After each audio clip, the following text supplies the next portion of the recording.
What is going on, guys? Welcome in today's video on how to buy the PNG, the Pangolin token on Coinbase.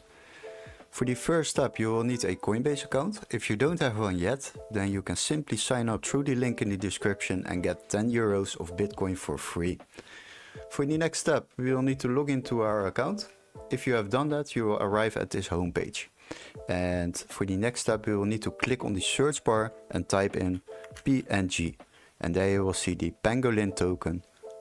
We will click on it and now you will arrive at the token page. And once you have decided the amount of euros or dollars you want to use for this transaction, for this trade, then you will type it in over here. Let's say 1000 euros, for example. And now you will see we will receive 6,904 PNG tokens.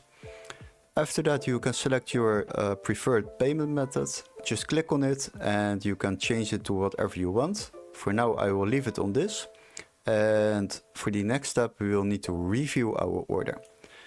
Now I will give you guys a very useful tip, because if you are trading on Coinbase, you will pay transaction fees.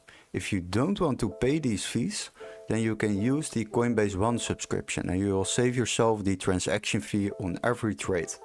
You can use it for free for 7 days, so definitely try that out. And once you have decided to buy this coin, you simply click on buy now and the tokens will be automatically added to my assets on the left side. Hopefully this video was very helpful. Don't forget to like and subscribe, and we would love to see you in our next tutorial. Cheers, guys!